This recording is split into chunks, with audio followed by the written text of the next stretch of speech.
Minerals are the building blocks of the Earth, but did you know that minerals themselves are commonly made of shared building blocks?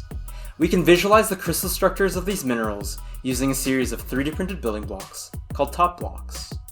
In this video, we'll explore the building blocks that make up these common minerals, how we can make chains from them, and how we can link these chains together. Modular rock-forming minerals consist of two types of modules, T modules and O modules. The T modules represent chains of corner-sharing silica tetrahedra. Within each tetrahedron is a single silicon atom bonded to 4 oxygen atoms, forming a tetrahedron. The O modules represent ribbons of edge-sharing metal-oxygen octahedra. Within each octahedron is a metal ion that is bonded to 6 oxygen atoms. These metal ions can include magnesium, iron, and aluminum. The T and O modules are joined by shared oxygen atoms, forming the backbone of these mineral structures. Things start to get visually complicated when we start to arrange multiple T and O modules. One way to solve this problem is to show the atomic sites as polyhedra by joining the oxygen atoms that surround the cations. This simplifies the structure and emphasizes the common building blocks between different minerals.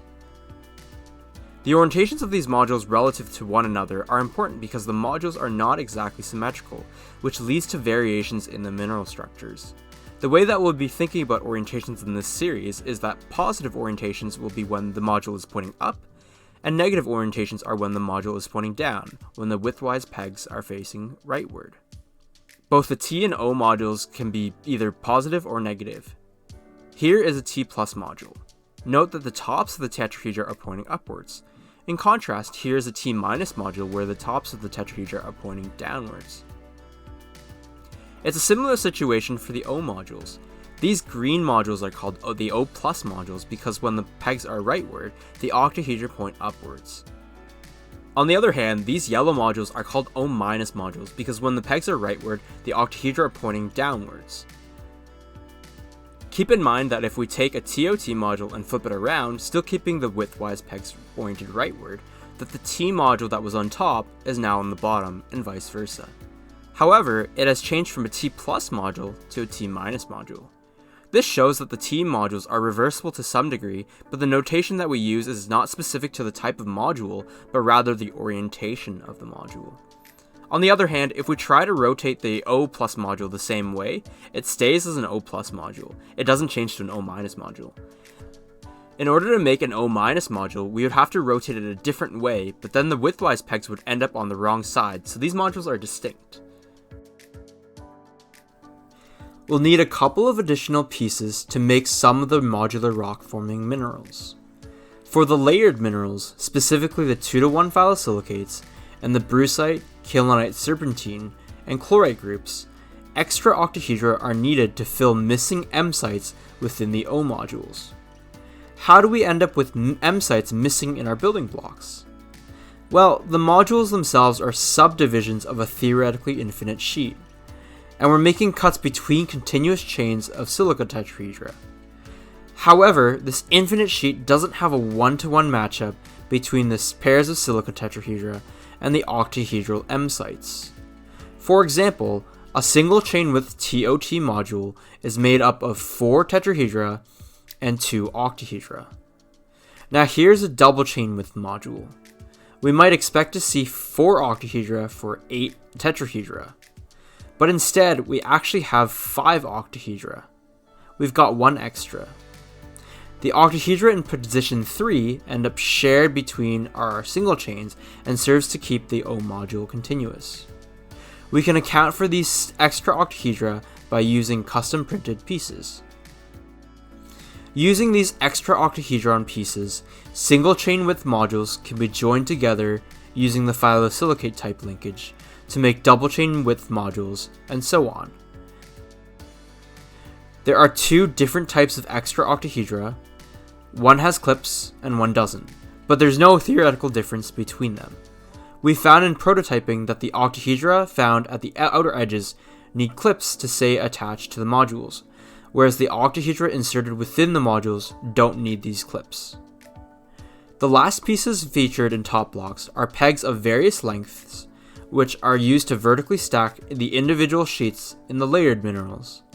These pegs don't denote specific chemical bonds between the layers.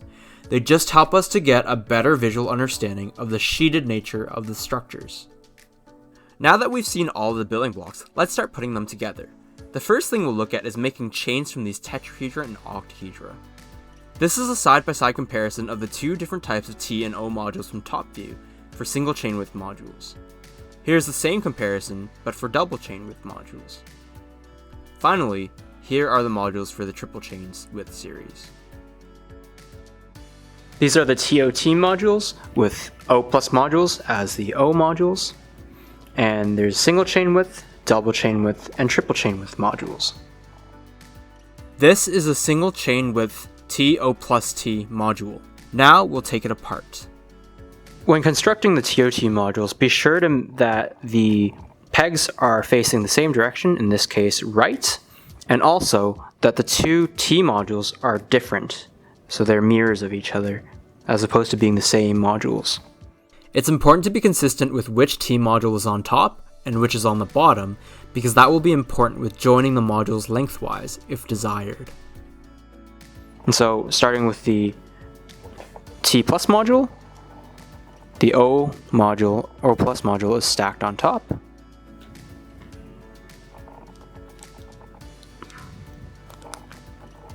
And then the T minus module falls on it. Like so. This is a double chain with TO plus T module. Now we'll take it apart. And you can use a straight edge to take apart the modules.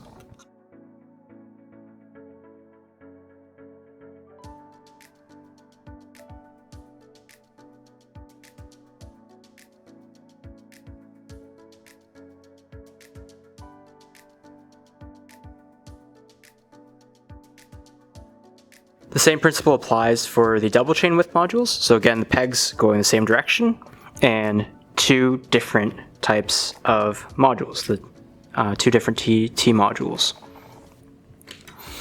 And so we have the T plus,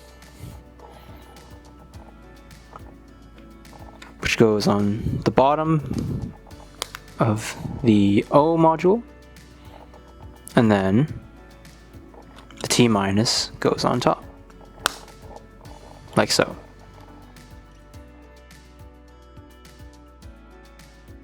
This is the triple chain with TO plus T module. Now we'll take it apart. And you can use a straight edge to take apart the modules.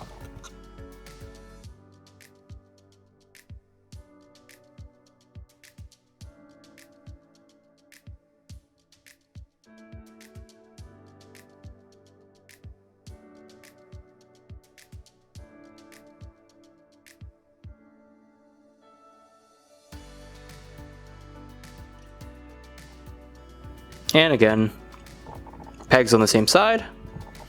Make sure these are different modules. And so we stack again.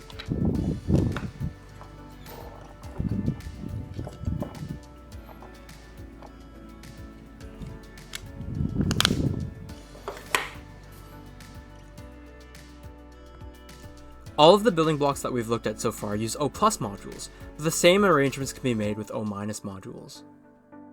This is a single chain with TO minus T module. Now we'll take it apart. So again, when we're constructing these modules, we want the pegs to be all pointing in the same direction, and we want to make sure that there are two different T modules. So you can see in this case that they're mirrors. And so this module goes on the bottom, then the O stacks on top, and then the T.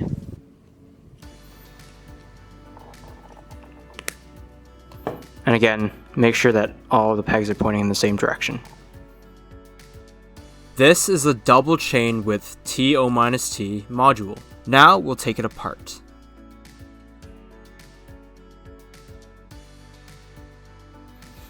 And again, make sure the pegs are all pointing in the same direction and that there are two different T modules. And so the T goes on the bottom, then the O module goes like this, and then finally the top T module goes up here.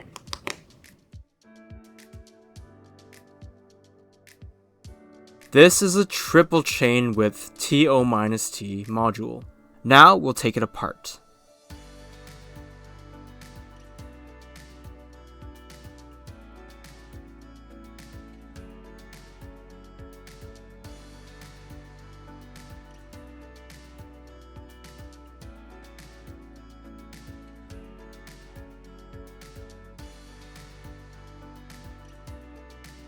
Pegs are all pointing in the same direction, and there are two different T modules. So this one's going to be the base.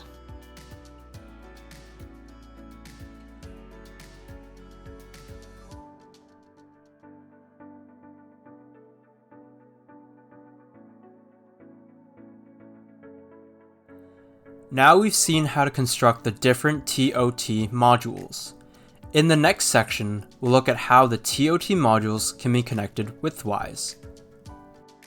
There are three different ways to connect the TOT modules, and this will be demonstrated using single chain width modules.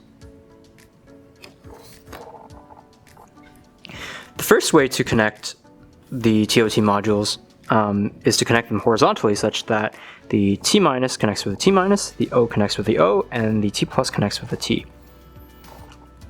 And so this produces no vertical offset and is known as the phyllosilicate type linkage.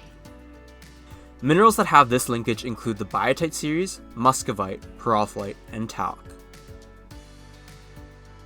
The second type of linkage involves connecting the T minus to the bottom of the O and also the top of the O to the T plus of the second module, like so.